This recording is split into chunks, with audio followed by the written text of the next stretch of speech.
Olá, você está no Contos de Clio e essa é a nossa aula de hoje.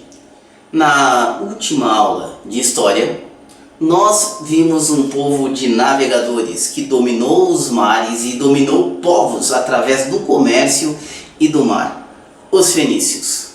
Hoje nós vamos estudar o povo do Deus vivo, que pelo menos assim se designava. Sabe de que eu estou falando? Eu falo deles, dos hebreus. Mas antes de falarmos dos hebreus, nós temos que fazer algumas ponderações necessárias. Quando se fala dos hebreus, de onde vem o estudo desse povo? De que documentos se tirou as informações para podermos estudá-los? Os cristãos vão dizer da Bíblia, porque lá fala dos hebreus. Os judeus falarão do Torá, que faz parte da Bíblia. Ele revela alguns dos primeiros livros das Bíblias cristãs. Isso mostra que a Bíblia não é apenas um livro sagrado, mas também um livro de histórias. Ela conta a história de um povo.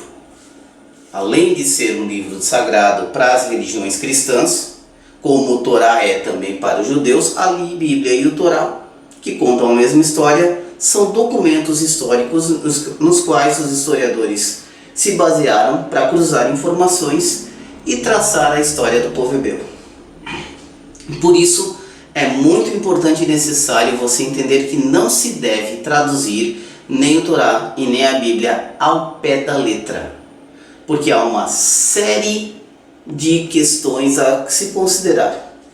Vamos começar a pensar uma Bíblia atual, de qualquer uma das religiões cristãs.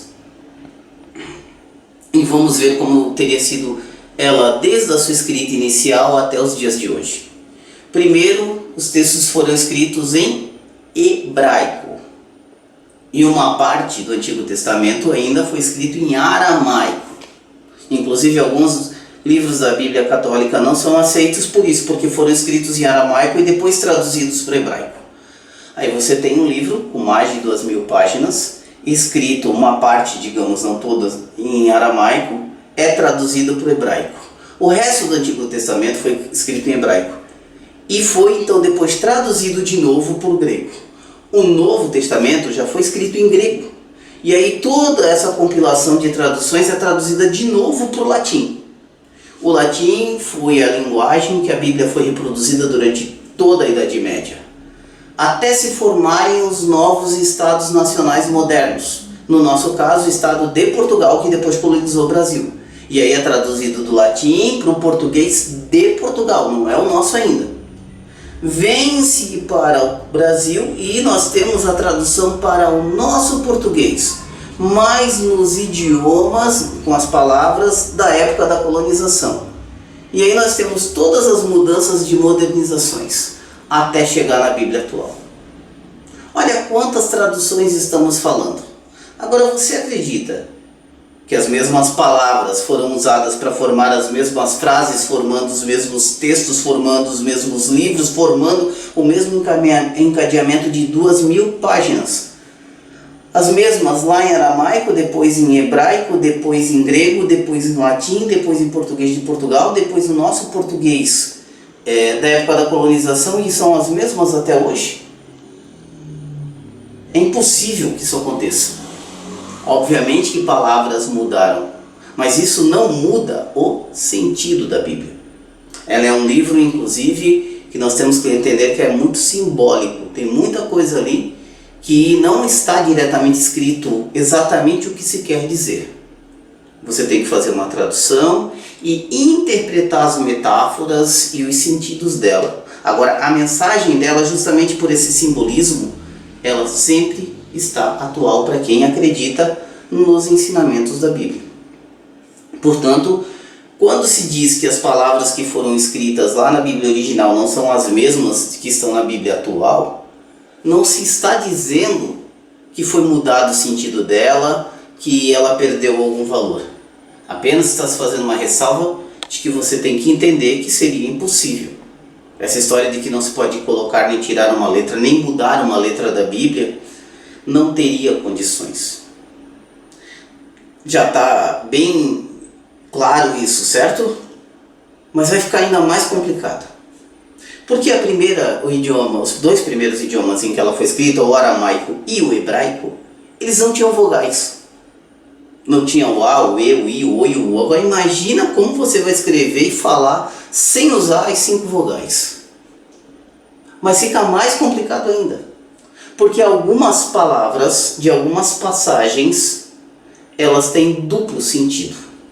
Por exemplo, se você for na casa de uma família católica que tem um quadro de um século atrás, até do início de 1800, do final de 1800 e início de 1900, sobre Moisés abrindo o Mar Vermelho, você provavelmente vai encontrar a figura de Moisés pintada com um chifre na cabeça dele. Por quê? Porque lá no original em hebraico, nessa passagem é citada a palavra Adar, que pode significar brilho ou chifres. E durante toda a Idade Média, até o início da Idade Moderna, até um século atrás, se pegava os chifres, se relacionavam com os bois, mas em relação à força do boi, que tem força de vários homens, indicando poder. Então o chifre foi pintado na cabeça do Moisés para significar o poder que Deus dava a ele de abrir o Mar Vermelho. Hoje, se você ver um filme ou ver uma pintura, você vai ver uma luz brilhando atrás dele, que tem o mesmo significado. Porque a palavra dar pode significar chifres e pode significar brilho. Então se pegou outro significado da mesma palavra para se manter atual o significado que se queria dar. O significado não mudou. Continua sendo o poder que Deus teria dado a ele para abrir o Mar Vermelho. Portanto, termino minha explicação inicial antes de falar dos Hebreus, lembrando a você: não leve a Bíblia ao pé da letra. Entenda o seu significado. Essa mensagem é que nunca muda. E para quem acredita, nunca mudará. Agora que você já aprendeu, já conheceu um pouco mais, já entendeu que você tem que entender o significado e não levar a Bíblia ou Torá ao pé da letra, nós podemos começar a estudar os Hebreus. Mas isso é na próxima aula de História. Não se esqueça de se inscrever, apertar o sininho para receber as notificações. Deixe seu comentário para ver o que você achou, suas críticas, sugestões, e dá um like, que é sempre muito bom para o nosso canal. Valeu e até a próxima!